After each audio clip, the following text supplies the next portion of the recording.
bahwa saya ini sangat memainkan kau. Tentu kau bisa memaafkan segala macam ejekan-ejekan saya. Tuhan, saya kira saya akan menghembuskan napas saya yang terakhir tatkala kau sedang menyanyikan sebuah lagu di telinga saya. Saya mohon berhentilah kau berpikir mengenai hal itu. Demi segala-galanya berhentilah. Tersenyumlah lagi seperti biasanya. Saya akan tersenyum kalau kau mengucapkan janji. Tentu. Kau mau menyanyi? Tentu sayang, tentu. Kapan? Suatu ketika. Sebelum saya mati? Ya sayang. Sekarang? Tidak mungkin sayang. Kau tahu sendiri. Saya sedikit flu karena pesta beberapa hari yang lalu. Saya baru ingat sekarang. Selalu kau begitu. Selalu kau tak pernah ambil pusing setiap kali saya sakit. Kau melebih-lebihkan. Tapi acap kali kau begitu. Kalau saya batuk, baru setelah 1 minggu kau tahu. Ya, saya akui. Saya memang acap kali terlalu asyik dengan diri sendiri. Saya akui.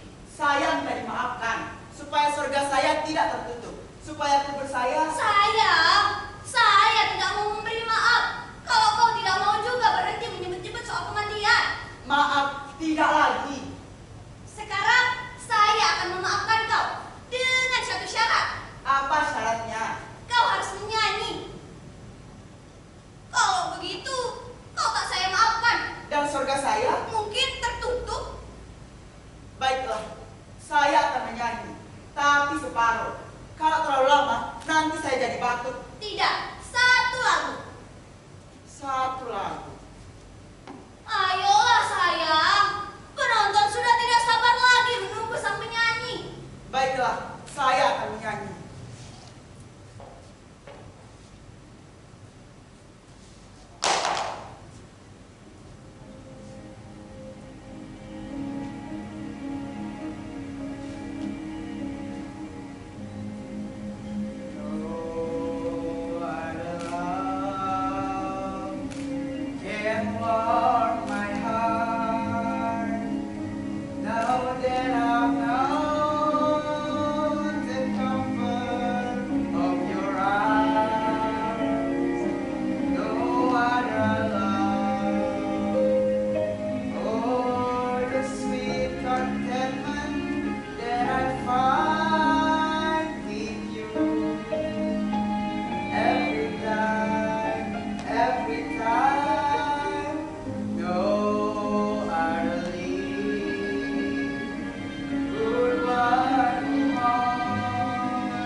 Bagaimana saya?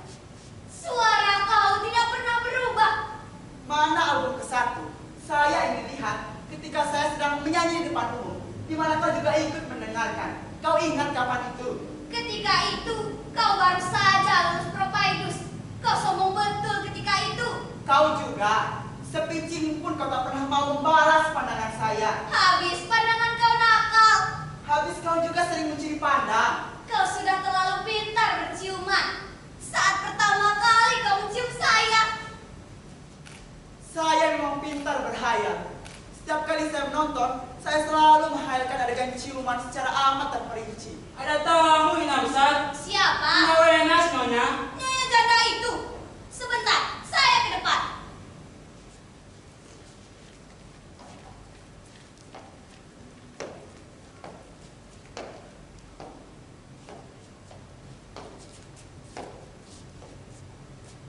Kau surati dia.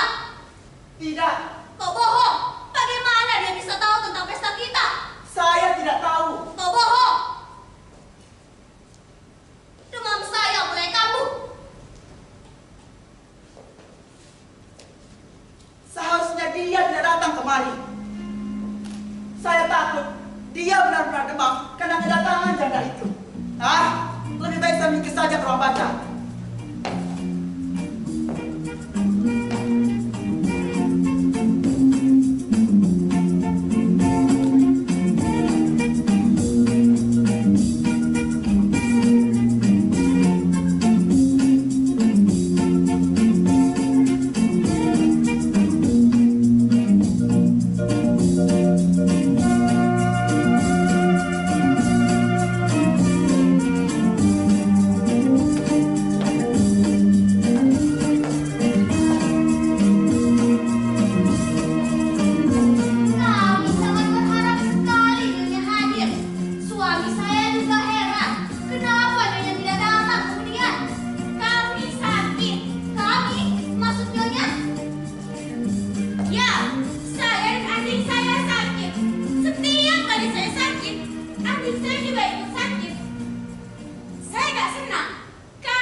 sekali. Silakan diminum, Nyonya.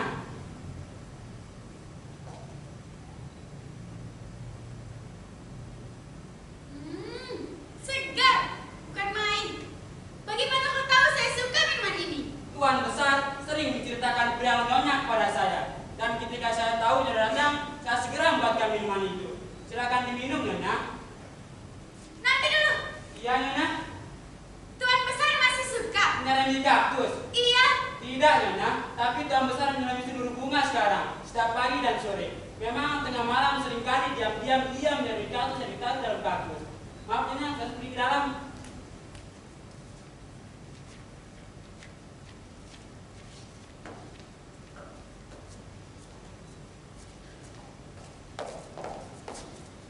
Selamat datang, Nyonya. Selamat atas... Terima kasih. Maaf, Nyonya Tampu Bolon. Kau lupa benar. Siapa bilang? Nyonya pasti Nyonya mau dan alam. Sayang, ini Nyonya Wenas.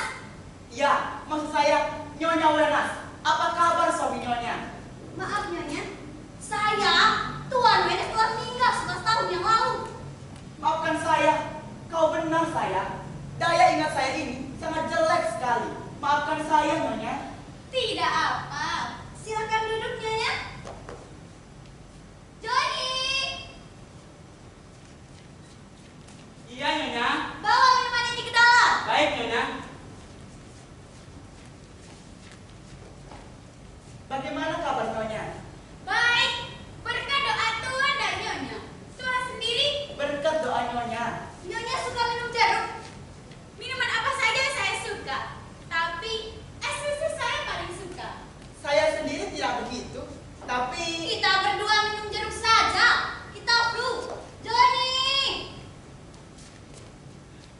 Iya, Nyonya. bikin es susu dan 2 gelas jeruk panas. 2 es susu dan 1 gelas jeruk panas, maksud Nyonya.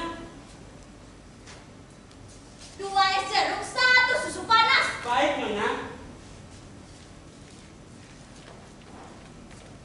bagaimana dengan anak-anak Nyonya? Maaf, Nyonya. Saya, Nyonya dan Tuan Wenas sudah diberkahi bercerai. Kenapa kau bertanya begitu? Maaf, saya lupa. Maksud saya, apa tujuan Nyonya datang kemari? Maafkan suami saya, Nyonya. Kadangkala dia amat kasar, tapi sebenarnya dia lelaki yang amat lembut. Betul, Nyonya. Onda adalah lelaki yang amat lembut, bahkan sangat amat lembut. Onda selalu cermat dalam memilih kata-kata, dan bahkan saya kira ia tidak pernah memakai tanda seru selama hidupnya. Kita minum apa? Nyonya suka... Onda, kita baru saja memesan minuman. Tingkahmu berlebihan sehingga memuakkan. Kau sendiri yang menyuruh saya supaya berlaku berpura-pura tidak kenal dengan Nyonya itu. Ya, tapi kau berlebihan. Kau kurang wajar. Susah. Kalau saya wajar, kau marah. Kalau saya berlebihan, kau juga marah. Kalau saya jemput di perpustakaan, kau juga marah. Saya ini tidak tahu bagaimana supaya kau tidak marah. Dan saya tidak ingin marah agar kau juga tidak marah. Pendeknya berlakulah sedikit sopan. Saya coba. Keluarkan gerak wajahmu.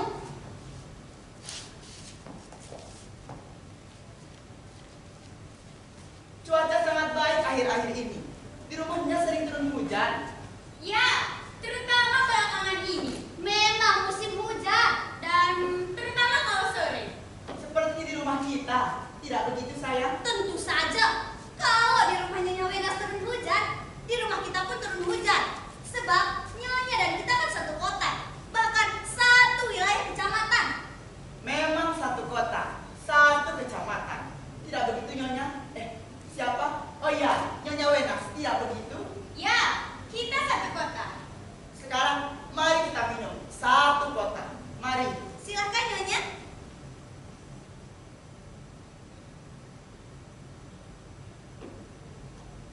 Alangkah hangat es jeruk ini. Ya, silakan Nyonya. Nyonya tidak suka.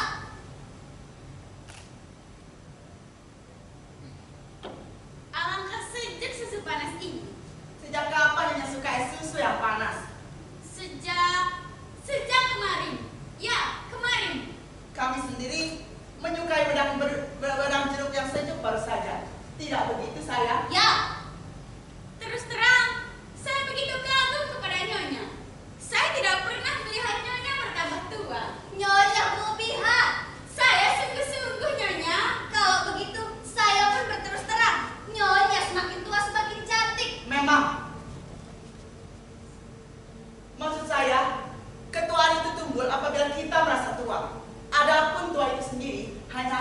suatu penjabaran.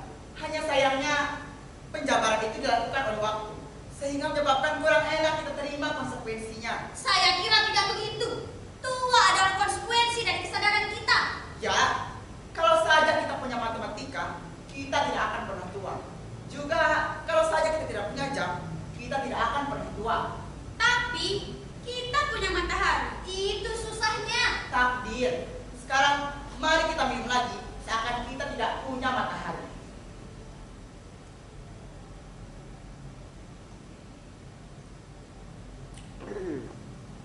Alangkah sejuk susu panas ini. Angka panas di jeruk ini.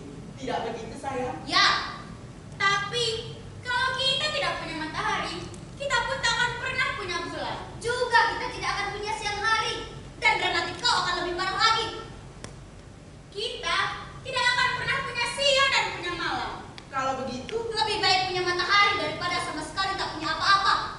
ya, dan itu berarti tua adalah rahmat. Tidak, bukan rahmat. Tapi apa boleh buat? Apa boleh buat? Mari kita minum lagi.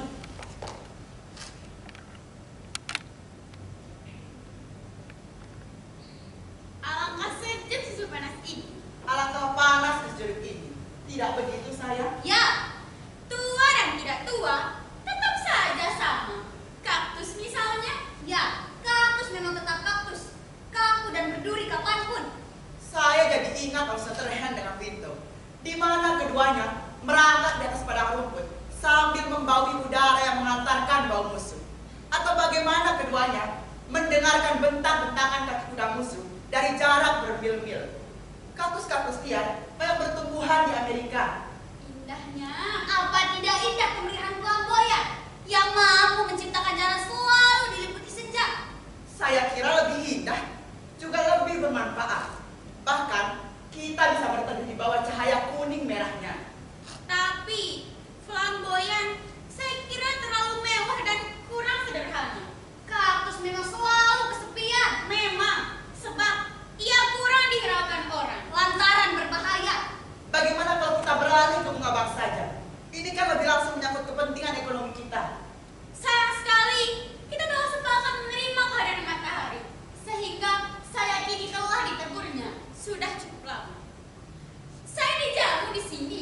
Saya minta diri sekali lagi. Saya mengucapkan selamat atas perkawinan Mas Tuan dan Nyonya. Sayang sekali, dia sedang sakit. Saya harus segera pulang. Terima kasih banyak atas kunjungannya, Nyonya. Terima kasih. Salam pada suami Nyonya. Terima kasih. Lisanku.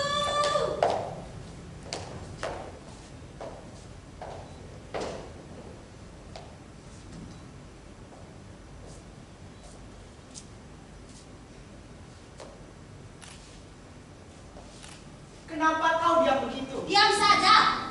Kenapa kau begitu diam? Kau juga begitu. Kenapa? Kau juga kenapa?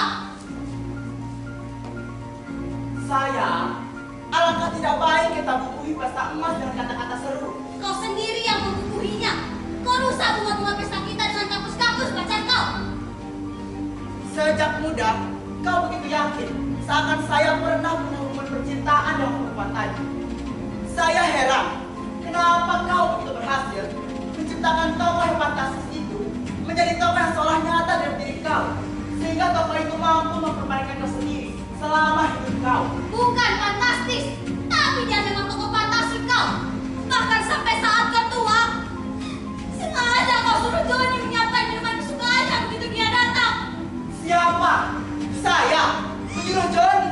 Minuman apa? Kau menyuruh Johnny menyiapkannya susu begitu dia ngecanda itu datang. Saya ini tidak pernah menyuruh Johnny. Kau bohong. Kau lakukan itu ketika saya sedang menemui dia tadi. Ketika kau menyingkir dari sini, kemudian kau sembunyi ke kamar baca. Tidak sayang. Dari sini, tadi saya langsung ke kamar baca. Dan kemudian saya asik membaca buku tentang para psikologi. Tepat ketika kau datang, saya sampai pada garis-garis mengenai telepati. Kau Saya bohong. ingat betul. Kau bohong. Kalau kau tidak percaya, kau boleh memanggil Johnny. Johnny! Iya Tuan Besar. Siapa yang menyuruh? Biar saya yang tanya. Johnny, Iya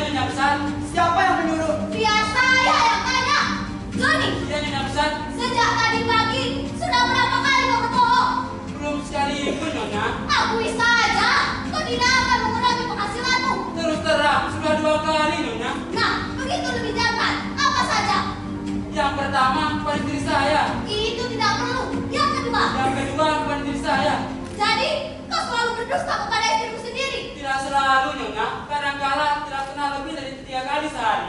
Mengapa kau lakukan itu? Karena saya tahu istri saya pun melakukan yang sama. Mengenai hal apa saja kau berbohong? Hampir segala hal, dari yang paling ringan sampai yang paling berat. Yang paling ringan misalnya? Pura-pura sakit, Yang paling berat? soal sembahyang, Tentang perempuan? itu taraf tengah-tengah Nyonya. Bagaimana? Saya kira pertanyaan ini sudah sangat amat pribadi Nyonya dan kurang sopan. Kau memang jago silat. Baik, sekarang kau akui saja. Siapa yang menyuruh kau menyiapkan es susu begitu tamu tadi datang? Saya sendiri. Kenapa justru es susu? Saya tidak tahu. Seperti halnya untuk tamu sebelumnya, saya buatkan es sirup dan Nyonya diam saja. Ada yang saya kerjakan lagi Nyonya? Pergi.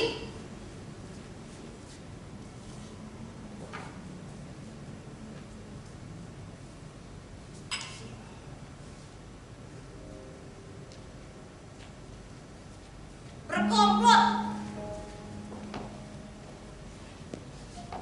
Tidak baik mengada-ngada.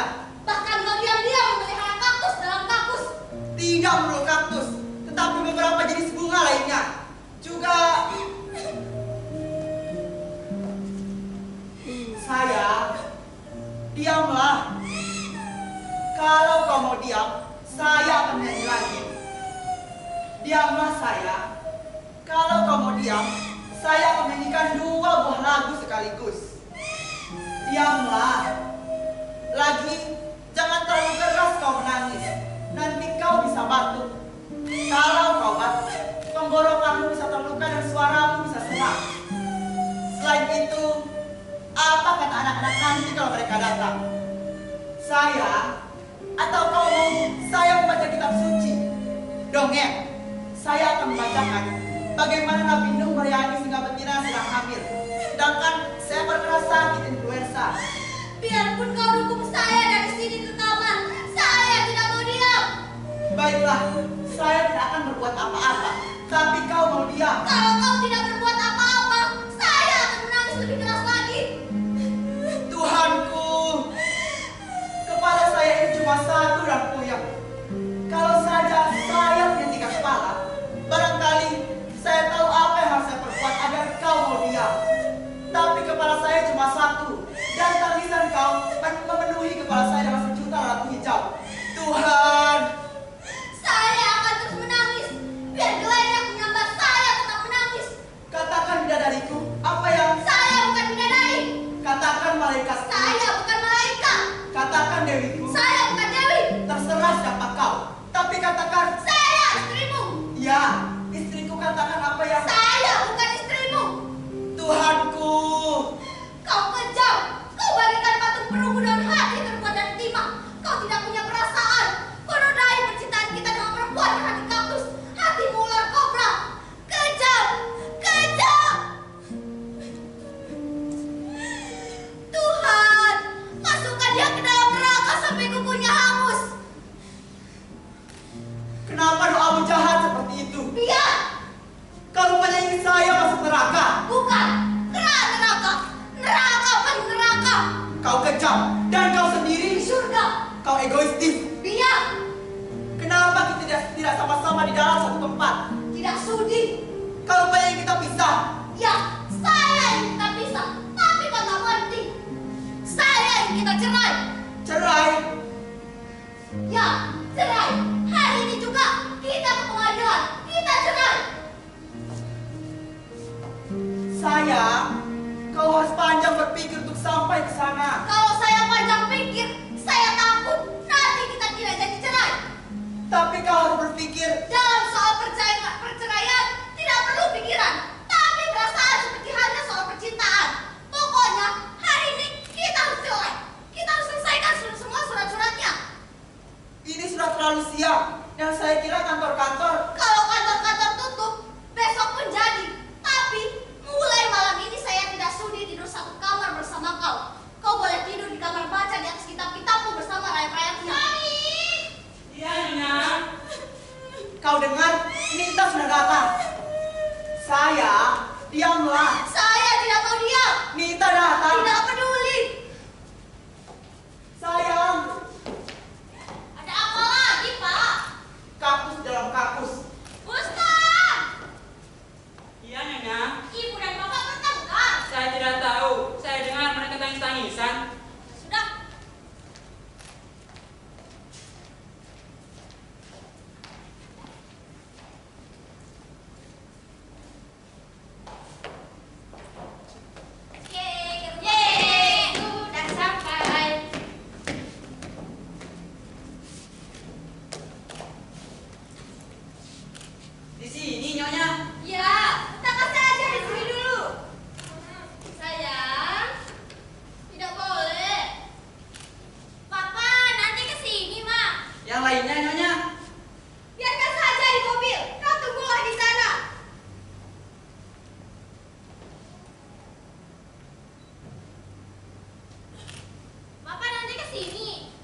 sayang. Korban! Tidak. Ya, Nyonya. Nanti saja. Baik, Nyonya. Mana kuda hitam, Man? Sebentar, sayang. Sayang, tidak boleh seperti itu.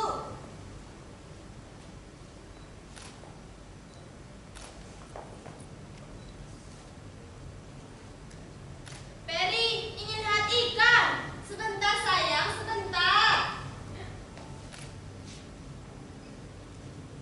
Keponakan saya.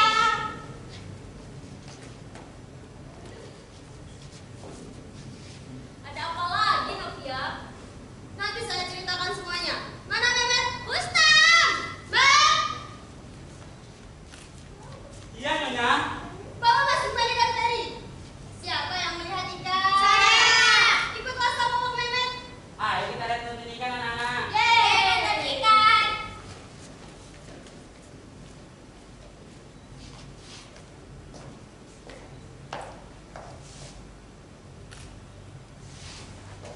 Pita selingkuh lagi. Lagu lama. Tapi kali ini saya kira yang terakhir. Dulu kau juga bilang begitu. Tapi Dita, kau sendiri bisa menimbang bagaimana sakitnya perasaan saya melihat tingkah Pita terhadap pasien yang pura-pura sakit itu. Siapa lagi? Ici, anak sundal itu. Pacarnya waktu sekolah. Tapi kalau dia memang sakit, apa salahnya berobat kepada suamimu? Saya yakin dia hanya pura-pura sakit.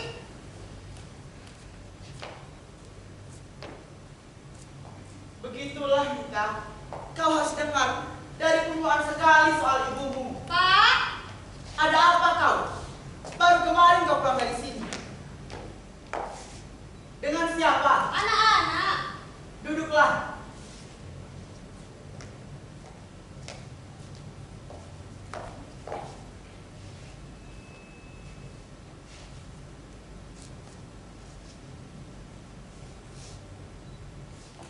Kebetulan kau datang. Begini. Soalnya sepeda dan tidak bermutu. Ibumu tidak suka tanaman kaktus. Dan saya sangat menyukai tanaman itu. Ibumu marah-marah. Bapak tidak mau mengalah. Selama hidup saya selalu mengalah. Dan terus-terusan kalah malah. Buang saja kaktus itu. Soalnya bukan kaktus. Soalnya itu cemburu pada Nyonya Enas. Ya, begitulah. Kalau tanpa teh dan alih-alih. Ibumu cemburu dan minta cerai. Minta cerai. Minta cerai. Bahkan ibumu minta hari ini juga diselesaikan semua surat-suratnya. Ibu. Iya, seperti kau sekarang. Apa? Seperti kau, Novia? Ada apa? Kau sedang minta cerai? Dari siapa? Dari siapa? Dari suaminya tentu, si Pita. Kau dan ibumu memang satu jiwa. Alasan apa yang mendorong kau meminta kesedihan serupa itu? Kebodohan macam apa yang merasuki otakmu? Cerai, seakan dengan mendapatkan kata itu, kau bisa mengecap hidup ini lebih nikmat. Novia, kau itu jangan seperti gadis ingusan. Kau kira rumah tangga itu seperti rumah-rumahan dari geretan yang bisa dengan mudah kau bongkar-bongkar dan kau susun-susun. Sudah saatnya kau menginsafi bahwa rumah tangga itu adalah rumah suci yang lain, seperti masjid, gereja, dan kelenteng. Dan rumah suci adalah tempat di mana firman-firman Tuhan yang suci dan agung dimuliakan. Rumah suci adalah tempat di mana cinta dan kasih tumbuh kembangkan menjadi gairah hidup untuk meraih hidup yang asmara dalam semesta ini. Tuhanku, Novia, alasan keputusan apa yang menjadikan kau begitu gairah meminta surat talak? Jangan main-main. Ini bukan lagi semata persoalan kau. Juga bukan lagi persoalan suamimu semata. Tetapi persoalan anak-anakmu yang masih kecil.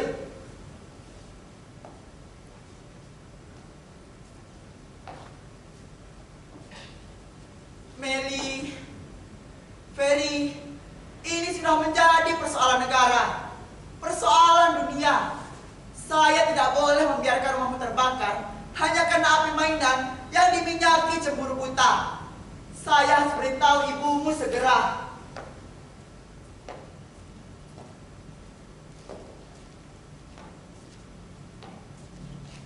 Novia, apakah kau tidak pernah memperhatikan baik-baik betapa jernih mata anak-anakmu yang lucu itu? Tapi kau sendiri bisa menimbang bagaimana sakitnya hati saya. Coba saja, Incis si Sundal itu, dia hampir tiap hari datang berobat ke rumah. Tiap hari? Tidak, maksud saya seminggu sekali. Seminggu sekali, katakanlah sebulan sekali. Tapi begitu tingkahnya yang kekanak-kanakan, cukup membakar seluruh amarah saya. Bagaimana kau tahu? Apa kau ikut memeriksa penyakitnya? Saya terpaksa jadi polisi. Kalau tahu perempuan itu mau berobat, sengaja saya masuk ke kamar praktek untuk pura-pura mencari sesuatu. Kau juga dengar apa yang dibicarakan Ici dan suamimu? Dengar apa? Seperti dokter dan pasien. Lalu apa yang kau cemburukan?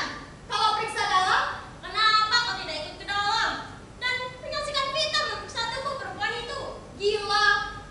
Lalu kau di luar saja? Tentu saja. Itulah kesalahanmu. Lalu apa saya perlu membuka kancing roknya? Gila. Daripada kau di luar dan membayang-bayangkannya, tidak. Saya tidak membayang-bayangkan, tetapi memastikan. Tapi nanti dulu, coba jelaskan. Jujur, Ici sudah bersuami. Ini bukan soal bersuami atau belum, tetapi masalah watak. Sekalipun perempuan jalan itu sudah mati, saya yakin rohnya masih banal. Betul-betul kau diliputi kemarahan saja. Coba berpikir dengan tenang. Sebegitu banyak sudah kata yang diucapkan, tapi tidak sepatut berkata yang dapat menjelaskan kenapa aku minta cerai dari suamimu. Kalau kau mau jujur, sebenarnya kau hanya digerakkan oleh perasaan kamu sendiri saja. Coba, kalau kau bisa cemburu oleh Ici, kenapa oleh puluhan perempuan-perempuan lain atau bahkan gadis-gadis yang juga berobat kepada suamimu? Apa kau kira semua perempuan barang seperti Sundal itu? Kalau ternyata memang demikian, saya pun pasti akan cemburu sebesar-besarnya terhadap semua perempuan.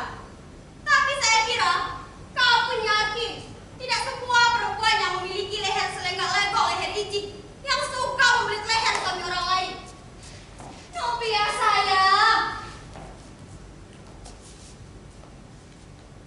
kau jangan suka membaca roman-roman picisan. Kau bisa bayangkan sendiri apa jadinya isi kepalamu dengan roman-roman seperti itu. Dengan membaca cerita-cerita cewek-cewek yang seperti itu, kau sama dalam mengisi usus besarmu dengan minuman keras. Sekali-kali tentu saja kau boleh. Tapi kalau kau minum arak setiap hari, sama dengan memperpendek usiamu sendiri. Novia, ibu yakin kau telah terpengaruh oleh roman-roman sampah itu, sehingga hidup bagimu tak ubahnya seperti mainan peranan belaka. Bacalah Romeo Juliet, bacalah tentang kesetiaan cinta, dan singkirkan bacaan yang mengajarkan kebencian dan perceraian. Kau kira perceraian itu jalan suci? Kau kira kau akan menjadi betina yang jantan kalau kau berhasil berpisah dengan suamimu? Jangan kau sangka perasaanmu dan kecemburuanmu akan menuntun hidupmu ke arah kebahagiaan. Juga jangan lupakan Meli dan Perry. Hanya karena soal cemburu, soal roman picisan rumah tangga kau bongkar. Kenapa? Tidak kandang ayam saja kau bongkar yang sudah jelas tabu itu. Novia sayang, tidak satupun kebaikan yang terselip dalam niat untuk berpisah dari suamimu. Lagi tidakkah kau dapat membayangkan kembali kebaikan-kebaikan suamimu? Seperti katamu dulu, ketika kau mendesak ibu agar menerima lamarannya, tidak perlu kau bicara apa-apa. Ya, tidak perlu sebab. Kata-kata seru saja yang kau punya sekarang. Kau dalam keadaan marah. Dalam keadaan marah, lebih baik orang diam. Dan lebih baik lagi kalau kau mau mendengar saran orang lain. Ya, saya kira begitu. Ibumu juga sebenarnya sedang marah, tapi tidak sepatah pun kata-kata yang diucapkan. Dan ini, koper-koper ini, apa perlu artinya? Permainan kau sudah keterlaluan. Saya tidak main-main, Bu. Saya sungguh-sungguh. Lebih jelek lagi. Tuhanku, apa jadinya nanti kalau kau jadi berpisah dengan Vita yang dulu kau agung-agungkan? Apa jadinya hidupmu? Apa jadinya anak-anakmu? Meli dan Perry akan bosan cinta, sebab mereka tidak akan lengkap menerima kebetulan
nabi-nabi yang diludahi oleh umatnya sendiri. Ada apa, Gus? Ada apa, Joni? Ada apa, Matt? Berinya. Beri! Beri. Beri! Beri dan beri. Beri dan Beri! Dianya. Kenapa? Gila. Apa? Gila. Diculik! Gila. Gila kamu! Kau tadi di mana mereka? Berapa kali saya bilang, hati-hati. Dunia penuh penculik! Kenapa kau ngomong begitu? Cari! Tidak, telepon dulu polisi. Ya, polisi. Meli, Mary, di mana? Cucuku. Cucuku! Matt, Dianya. panggil apa? Saya di sini, Nyonya. Kenapa kau diam saja? Saya di sini, Nyonya. Meli dan Mary bilang Mereka diculik. diculik. Bapaknya sendiri yang menculik. Kira-kira seperempat jam yang lalu, Tuan dokter tadi menemui saya dan diam-diam membawa Mary dan Mary pulang. Gila kamu! Di mana mereka? Sudah ada telepon dari polisi. Tukang rokok seberang jalan cuma bilang bahwa seorang laki-laki telah membawa lari Meli dan Mary dalam sebuah mobil. Apa? Telepon polisi lagi. Pasti dari polisi. Cucuku yang malang. Oh, saya sedang membayangkan mereka menangis karena penculik itu mengeluarkan pisau cukur. Oh, iya. Untuk mamanya Meli Dari polisi. dan Meli. Berapapun bayar saja permintaannya. Saya yakin pisau cukur itu menyentuh lehernya yang halus. Halo? Iya sayang. Meli dan Mary baik-baik aja kan? Iya sayang. Iya. Meli dan Mary sudah di rumahnya sekarang. Mereka diculik oleh bapaknya sendiri. Dongeng apa ini? Keterlaluan. Keterlaluan. Saya tidak bisa memaafkan perkataan kasar seperti ini. Kenapa bilang begitu? Seharusnya kita bersyukur bahwa semua ini cuma main-main. Justru semua ini main-main saya jadi berat. Lalu, apa memang kau berharap agar semua ini menjadi sungguh-sungguh? Apa memang kau berharap agar Meli dan Mary diculik? Bukan begitu maksud saya. Tetapi permainan seperti ini bukan untuk orang tua macam kita. Ini permainan anak muda dan bukan permainan untuk orang yang rapuh jantungnya. Betapapun akan saya marahi kita, akan saya katakan bahwa sebagai seorang dokter, dia kurang mempertimbangkan efek psikologis dari permainannya. Apa dia pikir dia tidak tahu bahwa saya selalu mengatur predator saya sedemikian rupa di depan akuarium sambil mendengarkan lagu-lagu yang lembut agar kesehatan saya terpelihara. Dengan permainan baru saja, sama dengan dia meledakan granat di atas batang kepala saya. Apa dia pikir dia itu bisa mengobati saya kalau saya sakit keras? Barangkali dia itu lupa bahwa dia adalah dokter muda. Dokter muda jelas baru tahu tentang ilmu kedokteran seninya. Untuk ia perlu bergaul dengan alam, banyak tingkah. Coba